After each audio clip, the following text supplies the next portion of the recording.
No! Damn it! What's wrong? I left something in the director's office. What was it? The picture. Ugh, how could I forget it? Oh yeah, we must have set it down after using the face recognition thing. Yeah, I'm going back. You two go on ahead to the warehouse. I want to come with you. Me too. Nah, that's fine. Why don't you head back to the warehouse, Sigma? The others are probably already waiting. Alright. I'll see you two later then. Right. Bye, Mr. Sigma. I watched them jog off toward the blue door.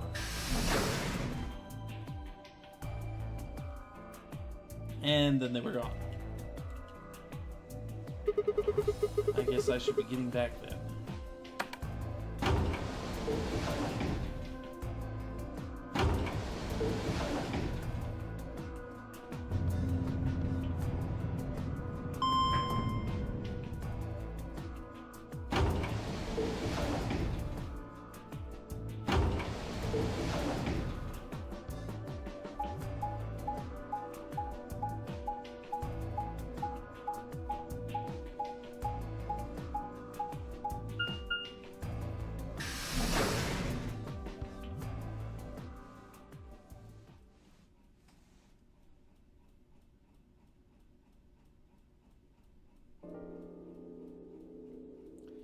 I stepped into the warehouse to find all the other teams already there.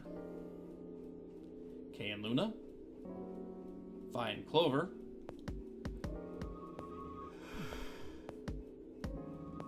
and Dio. The moment Dio spotted me, he dashed over to the rightmost AB room and slid his card through the reader.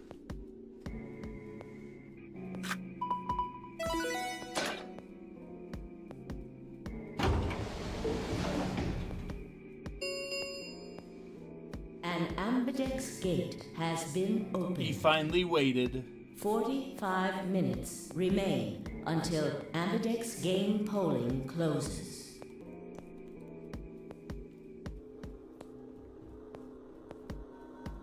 As he turned to look at me, I swore I saw a flash of a smug grin. There. Happy? This time I waited for you to get back before I opened it. You see? I can be considerate.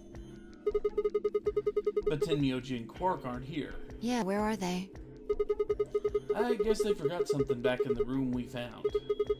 They ran back to grab it real quick. And they'll be here in a few minutes. No big deal.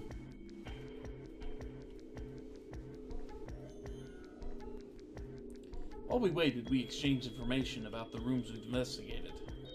Unfortunately, none of it seemed very useful. None of us found anything, and we were no closer to unraveling any of the increasing number of mysteries we were faced with. With that discussion exhausted, we sat down to wait.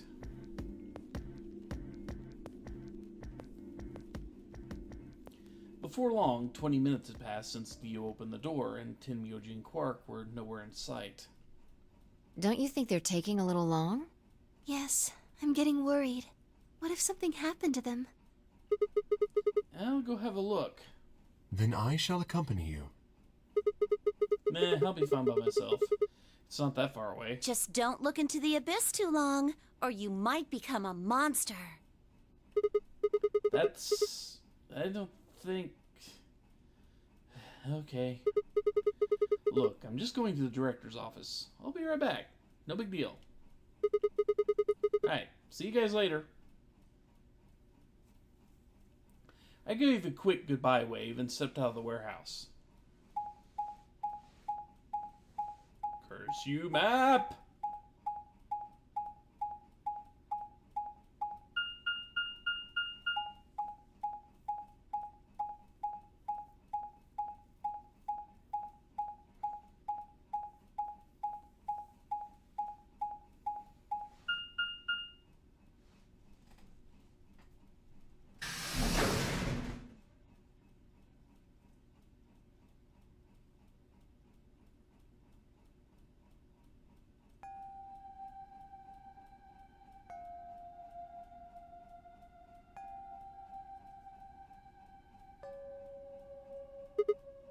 Huh?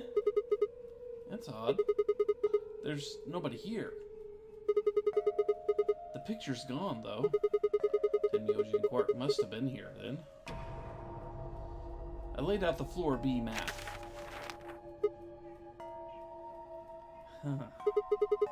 They must have taken the door that faces the warehouse. After that, they probably went through the warehouse and out the blue door to the elevator.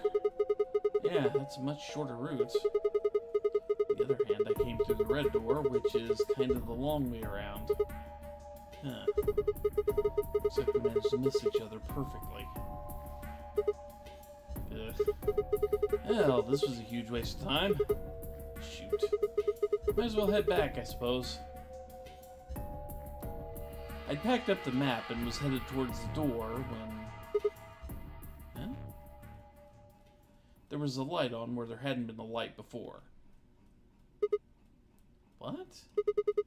Why is that thing on? We messed with it earlier, but nothing seemed to work. I felt a sudden wave of inexplicable, nauseating dread. The light stared at me. I swallowed and edged cautiously toward it. The light has summoned the cat.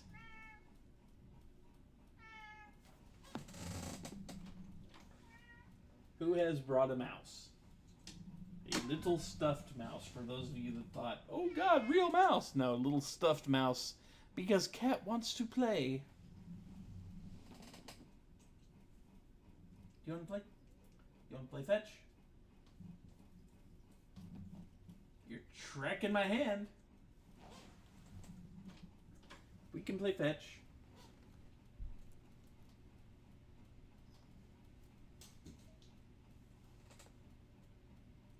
And are you going to bring it back now?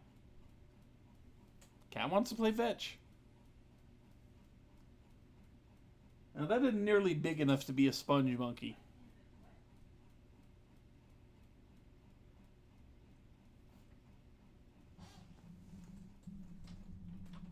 That was it, huh? You just wanted to bring me your quote-unquote kill. Okay, fair enough. The machine was in arm's reach now. I stretched my hand out toward it, slowly. Slowly. So, you finally made it. No. You're... I am Zero. I was the one who brought you here. You undoubtedly have as many questions for me as there are stars in the sky. As you can see, however, this is only a recording. I will therefore be unable to directly answer any questions. Ask if you wish, but I cannot respond. And yes, that was Blackjack. Ugh. I considered taking a swing at him, but decided that was spectacularly futile and kept my balled fist at my side. Now, where to begin? You go back out. Of course you do. You can't make up your mind, can you?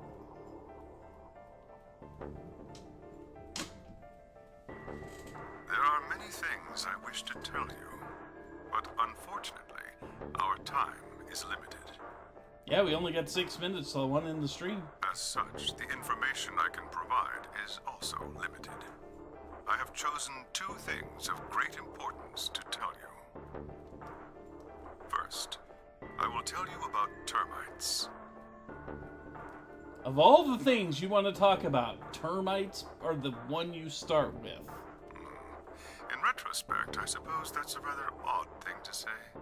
No kidding. I imagine you look rather bewildered right now. You have no idea. Perfectly understandable.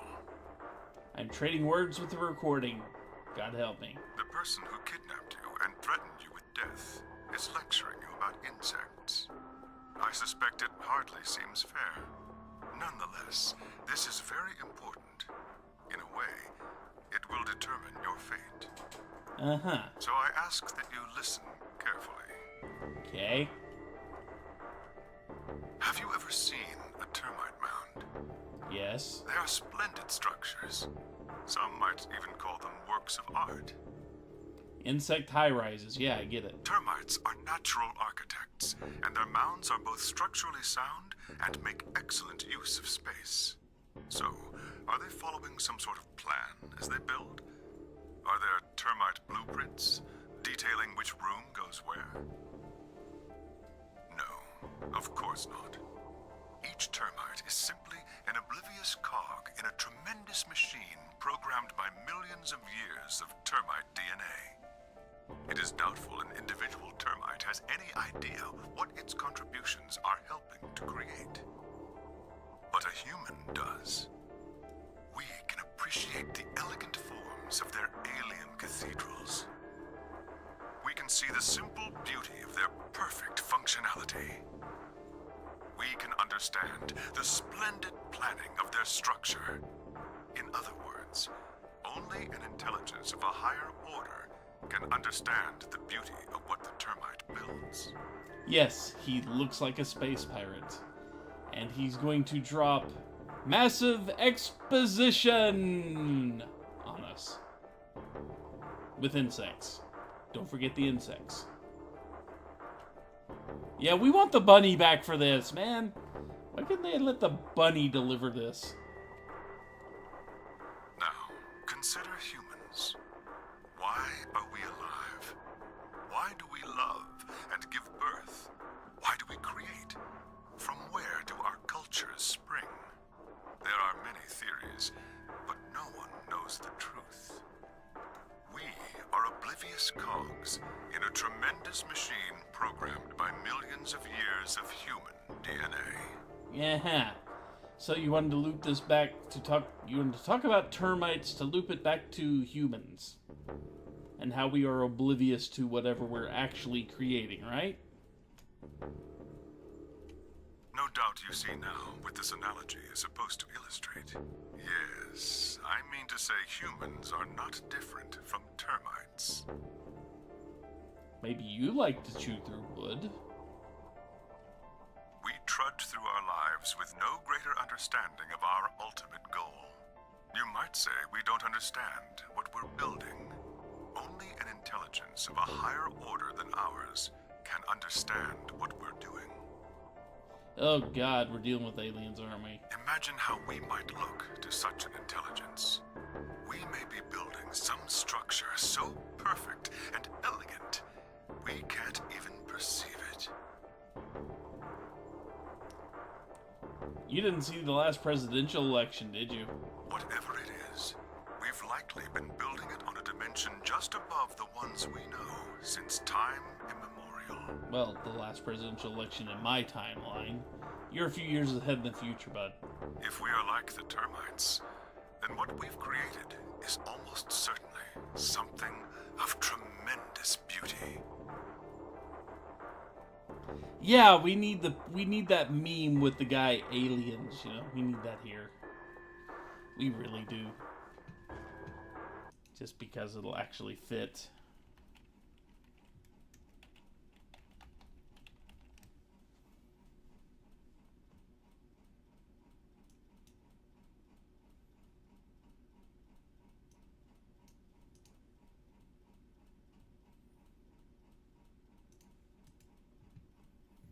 Da-da-da-da.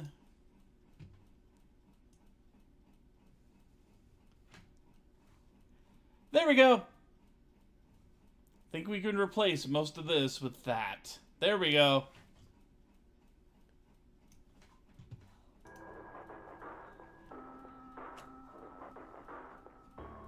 And you are about to catch a glimpse of it.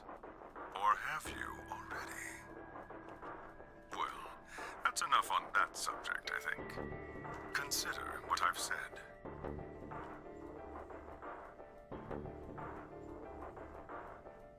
Now, let's move on to the second topic. Ants? It is somewhat more immediately meaningful to your life, and, in fact, the lives of several billion other people. The bunny? I realize this is rather sudden, but I have a password for you. The whole game but Zero is replaced with that picture. It is the password to disarm the bomb, numbered 1. Number 1 bomb password time, huh? Okay, hang on. I need to flip back and actually get to password page.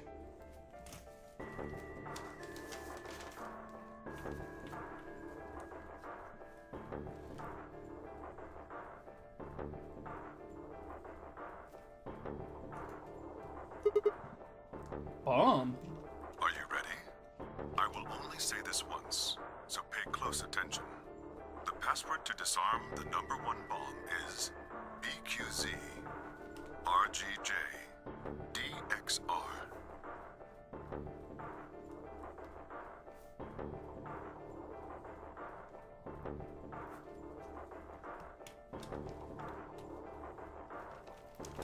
There we go. I had no idea what he was talking about. What bomb? Was he saying there were bombs, too? If he'd guessed at my future confusion, he showed no sign of it. That is the last of the information this message was meant to convey. Before I go, however, I have a warning.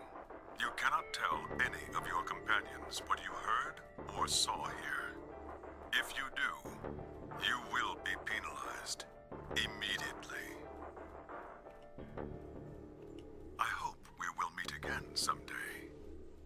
We would have much to discuss. Wait! God damn it, you can't just spout all that crap and disappear? I found myself yelling in empty air.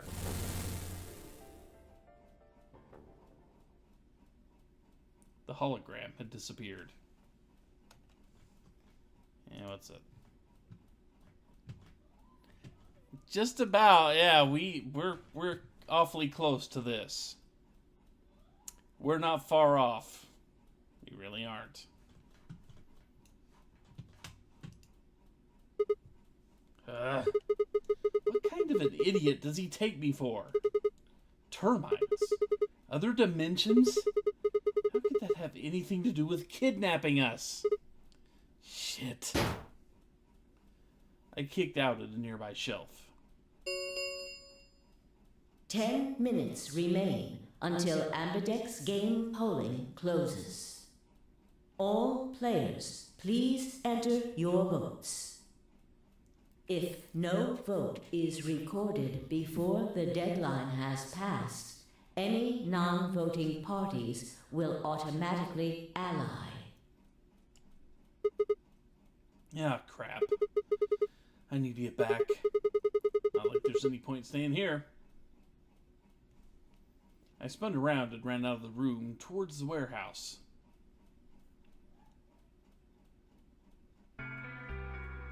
Grandpa!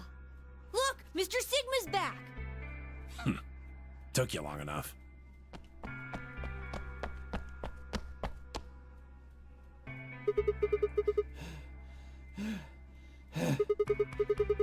Where are the others? In the AB rooms. They went in already? Yep. Why didn't you two? Have you been waiting for me? Yeah! Grandpa said there was something he had to tell you before we voted, no matter what. Oh? Nothing that significant. Just wanted to tell you we're going to choose ally this round. That's it. And you had to tell me that no matter what. Seems kind of pointless. I mean, words are cheap. You can promise whatever you want. True, but we've got something to back it up. Just hear me out. Okay, go ahead. Quark and I both have 8 BP. We're already on the home stretch. So what do we need to get to the magic number? Well, we need you to choose ally. If you do that, it doesn't really matter to us what we pick. You get to 9 whether you got 2 or 3 points. Exactly. That being the case, we don't have any reason to betray you. And if we both choose ally, we both gain points.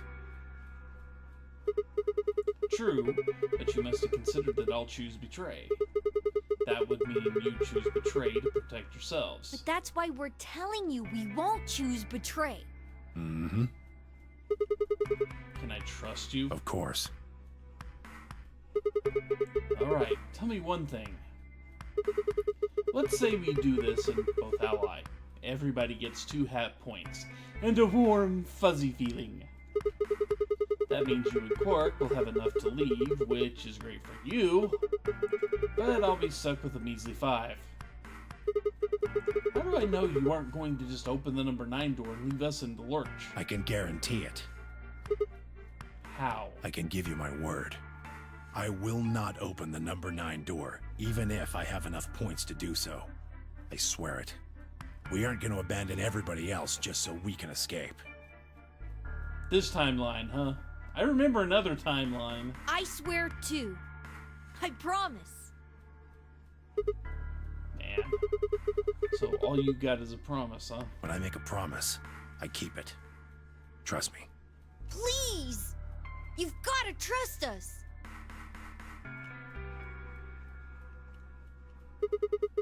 Alright, fine. I'll trust you. 2 minutes remain until Ambidex game polling closes. We're counting on you, Sigma. You gotta choose ally! You promised! No, I didn't. Lady Layton comes out in 2 months, does it? And I have not been paying attention to that. With that, they turned and ran into the AB room, second from the right.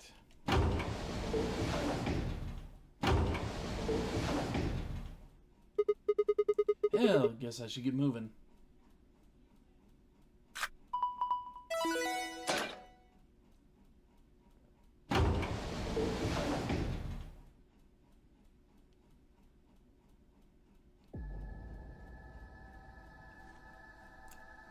And here we are at another Ambidex game.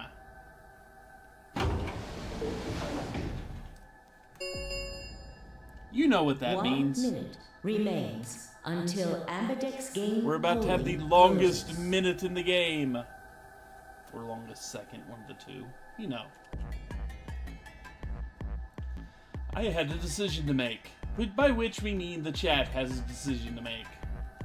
Do we want to ally with Quark and Tenmyoldy, or do we remember that Tenmyoldy stabbed us in the back the first time we actually got to vote against him and betray? Hell, I could believe they were telling the truth and still betray them. That would bring my BP to 6.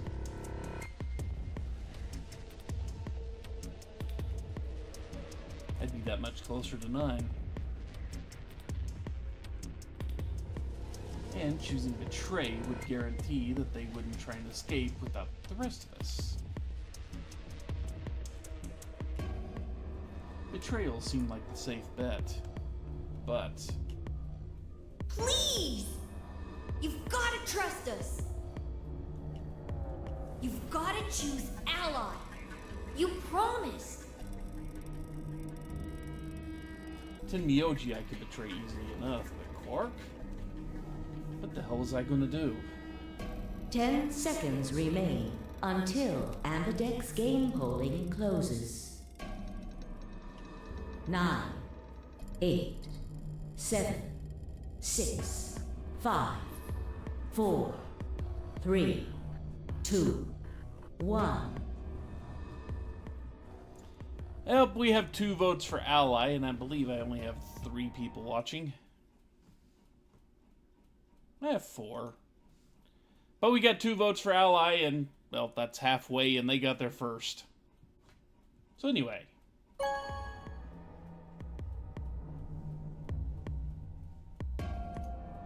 Round 3 of the Ambidex game has been completed.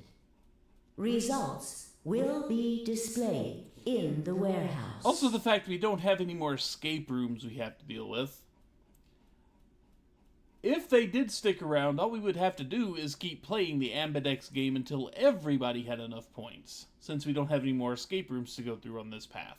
Thank you for your participation.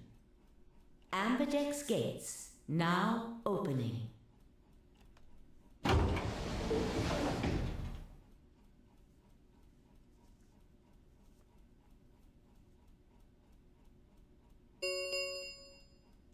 Results from round 3 of the Ambidex game will now be displayed. Please direct your attention to the results screen.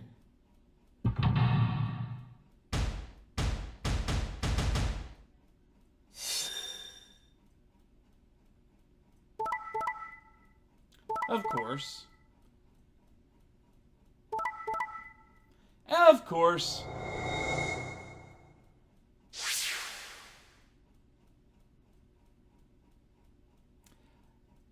Yeah, who didn't see that coming?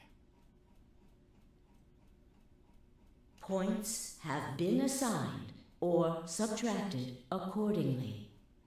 Please check your bracelet to see your updated bracelet points.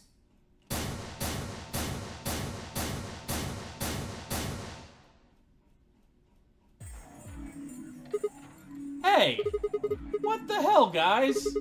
Why'd you betray me? Quark had nothing to do with this. I made the vote. Grandpa. Alright, fine. Why'd you break your promise, Tenmyoldy? I only promised you one thing. We wouldn't open the number 9 door, even if we got 9 points. What? So you're not going to leave? Not what I said. Of course we're going to leave. What? Look. See Clover over there? What? Don't tell me.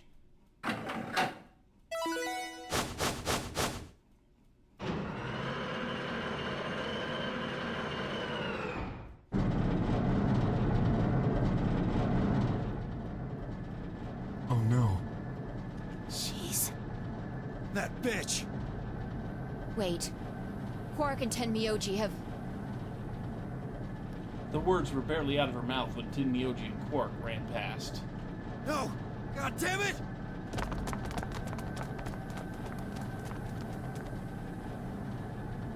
Clover, are you really going to leave? Well, yeah. Why else would I open the door? But why? I'm going to go call the others, so we can capture Zero Senior. Tenmyoldy, are you and Quark going too? Yeah. Sorry about that. No, you're not. Sorry, everybody.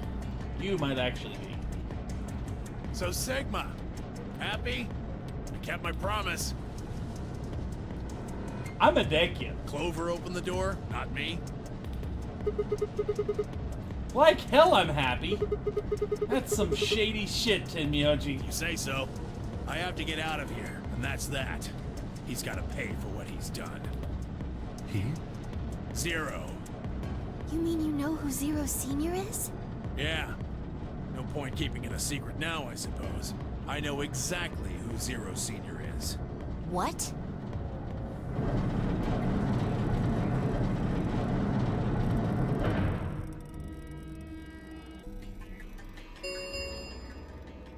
The number 9 door has been opened. I still want to deck him. It will remain open for 9 seconds. Let's go. Come on, guys. Time to move. Right. Oh, wait! This is for you, Mr. Sigma. Quark held something out. I looked down to see 2 pieces of folded paper. What is this? It's a letter. I wrote it in the director's office before the AB game. I wanted to tell you what kind of guy Grandpa is. So, read it, okay? He pressed it into my hand. See you later, Mr. Sigma. Then he turned and ran towards the door, Tenmyoldy and Clover following in his footsteps. I was so surprised by the letter that I didn't even try to stop them. Before I could think of anything to say... See you. Goodbye.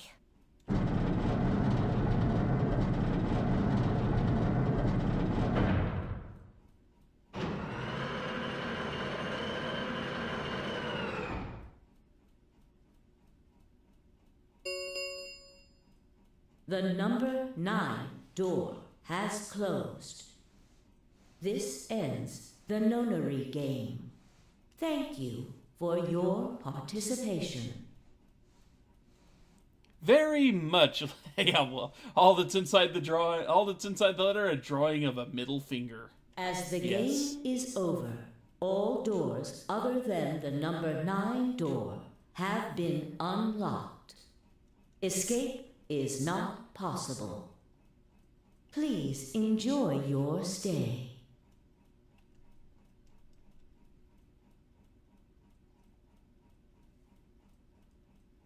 Shit! A giant troll face sitting on top of a stick figure with extended middle fingers. They're gone. All we can do now is hope they bring help back. Indeed. I agree.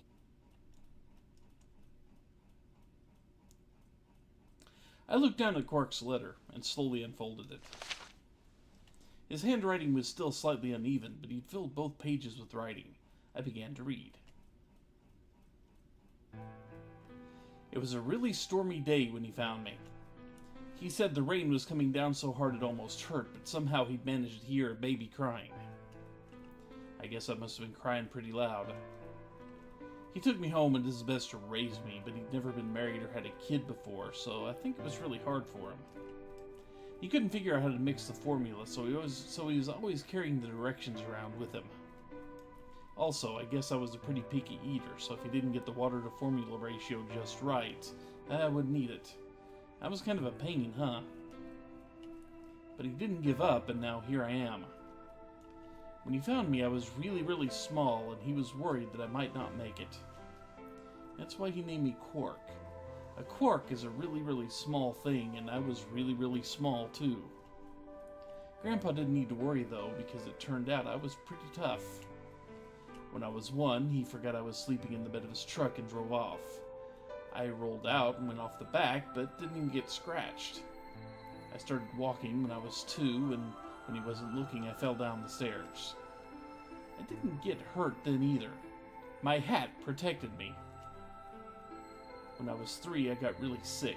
I had a super high fever for a week, but eventually I got better. I guess you could say I'm pretty lucky. Anyway, I didn't really have any more accidents after that, and I was a pretty healthy kid. By the time I was 6, I'd started helping Grandpa out with his work. His job was to gather junk from abandoned buildings. Then he'd fix it up or pull out all the useful parts and sell them. There were plenty of abandoned buildings, but finding good stuff in them was hard. You had to know which parts were useful, or you could end up wasting a bunch of time. Every time I'd find something, he'd explain to me what it was, how it was supposed to work, how to fix it, all sorts of things. Usually, though, I just wanted to finish up work so I could go to the theater. The theater came to our town once a week in a wagon. They'd show us old news or movies. I went every single week, but Grandpa only went once in a while, and he'd only go weeks when they showed movies. Oh yeah, I didn't know that I'd been adopted until I was 7. One of the other kids on my block told me. I guess after Grandpa found me, he looked all over town to try and find somebody who'd take me. The kid from my block actually had a mom, and he'd asked her if she would take me too. I gotta admit, I was pretty shocked when I heard that. There weren't a lot of kids with parents around, so hearing that someone lived with his actual mom was pretty impressive.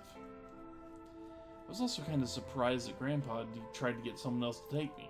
Did that mean he didn't want me? The kid who told me Grandpa trying to get rid of me was a real jerk. He was totally spoiled, and he bragged to everybody about how he had a mom. He liked to come up to me while I was working and say stuff like, "Must be hard not having a mother." It never bothered me before, but after I found out that Grandpa had adopted me, I started to think that maybe he really didn't want me. If I could work on my own, then he could get rid of me. I was scared to know the truth, so I never asked him. Then one day he took me to a bar in our neighborhood.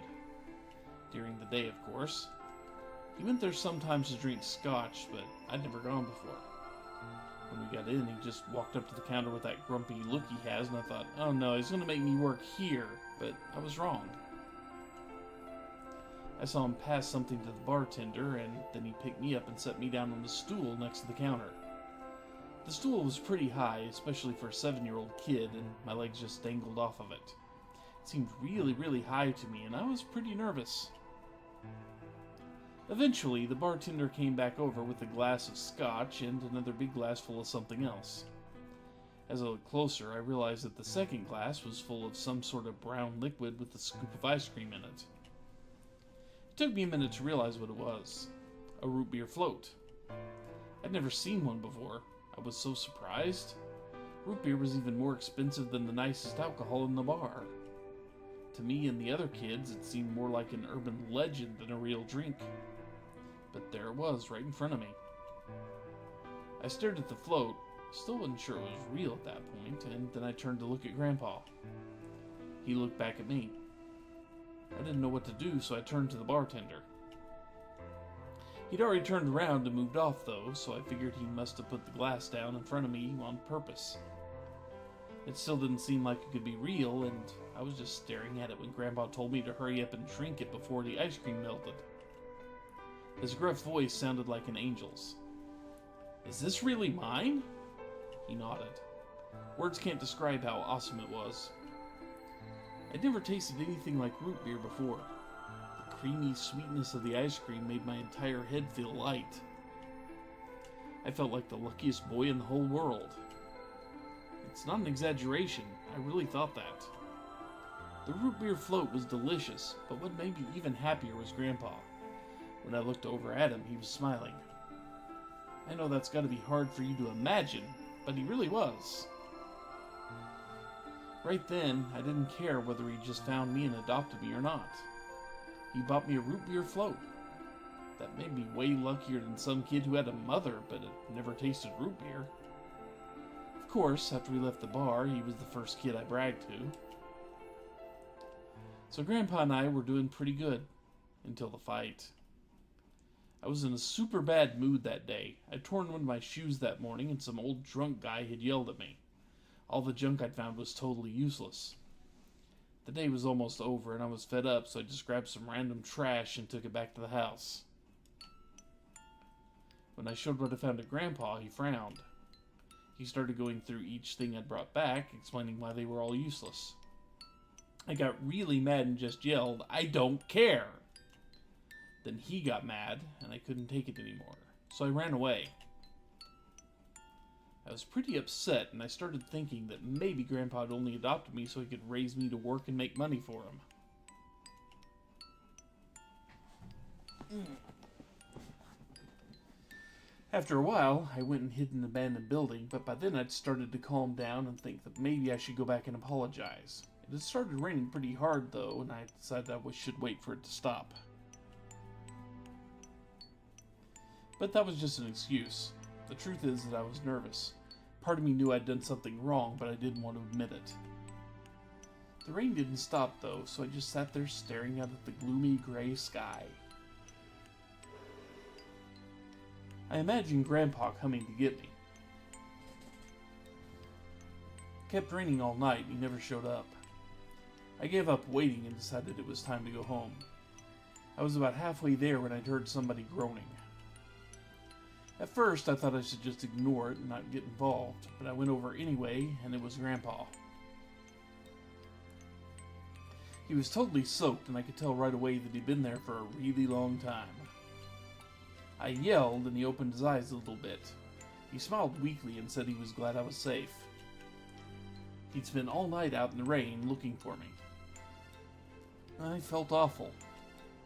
Grandpa had been out in the rain looking for me so long that he'd collapsed. That was horrible. He'd heard me crying in the rain, but I hadn't heard him. As I ran to get the doctor, I promised whatever God might be listening that if they would only save Grandpa, I'd never ask for another root beer float ever again. He had a real bad fever and his temperature wouldn't go down for days. The doctor said if it kept up, he'd die. If he died, then I'd be all alone. There wouldn't be anybody left to care about me. The thought of that happening terrified me. Fortunately, I must have passed some of my luck on to Grandpa, because a week later his fever finally broke. I was glad he wasn't going to die, but I was also a little scared. What if he decided he didn't want a stupid kid like me around anymore? My plan was to apologize as soon as he woke up, but when the moment came, my brain just stopped. Grandpa started to talk, and it took me a minute to realize he was apologizing.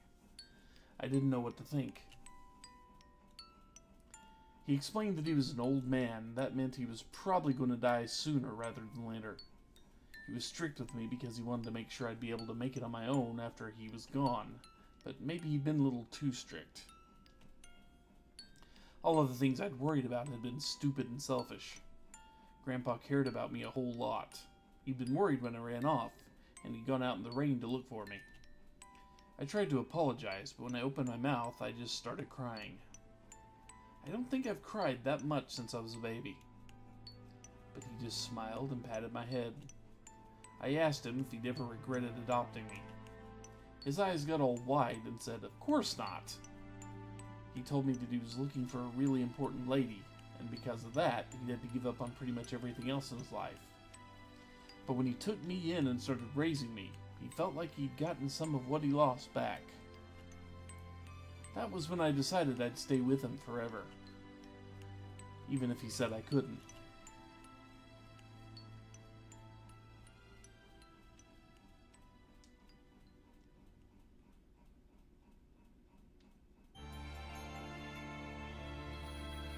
And we have finally hit a legitimate second ending. How many streams have we been through this game so far? 5, 6?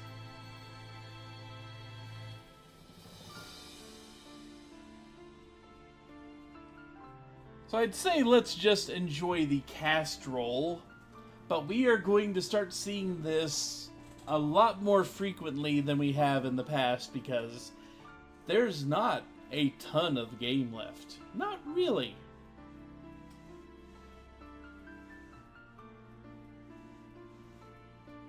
And we still have 7 endings to unlock.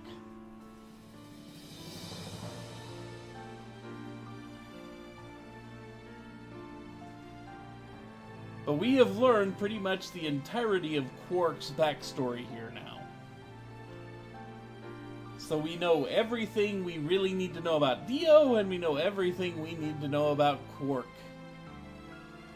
Yeah, bring back the bunny. We want the bunny back. I want a plush 03rd. I really do.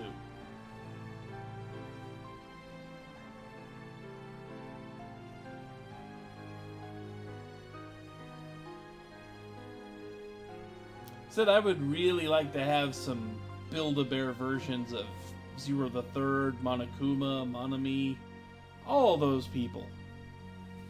No. Something like that anyway.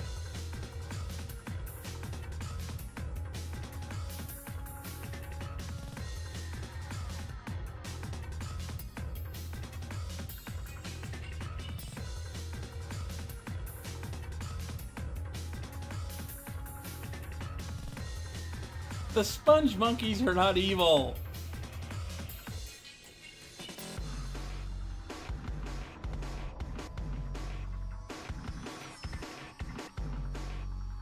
Sponge monkeys are very much not evil. I don't even think they have an alignment. You would be exactly like Dio with the medicine with that Monokuma. Even if I admitted it, you still wouldn't give me a Monokuma, so I didn't lose anything.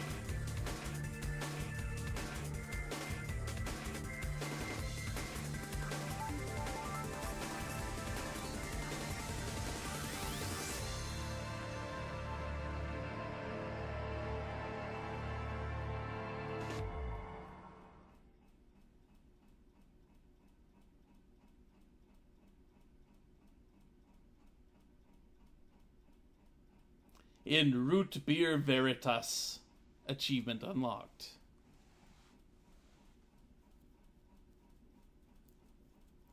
Uh-huh.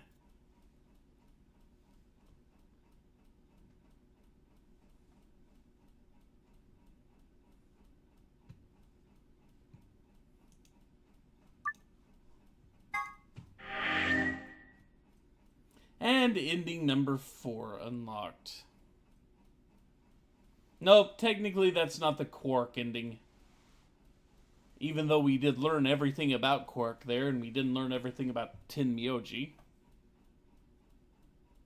That was a little scary, because I accidentally touched the dial on my headset. But yeah, we are well past the halfway point of this game, and we've only seen 2 endings. Go figure.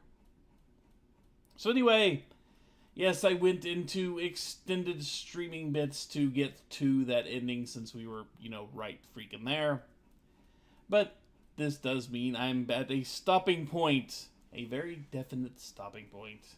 And we'll be ending tonight's stream right here. So, next week, we will continue on. From which point, we don't know. But we will find a point to continue from and keep going because the ending should start hitting us pretty fast and pretty furious at this point. So, tomorrow, and maybe even Monday, because let's put it this way, this is Memorial Day weekend here in the US, and we get Monday off of work. I may actually try to do 3 streams in 3 nights in a row. We will see. I have at least 2 games I probably should at least give an attempt to stream. Sadly, Bindi Chapter 3 isn't out yet, so that won't be one of them.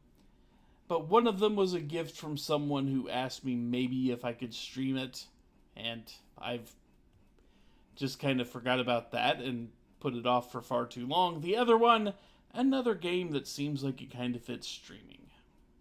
So we will see. But yeah, I will attempt to stream again at tomorrow night and Monday night. But it will not be this, it will be something completely different in both cases. So anyway, thank you for joining me. Thank you so much, everyone. I will see you back again. If I don't see you tomorrow, I will definitely see you again next Saturday night for more of this. But until then, take care, folks. Later, everybody.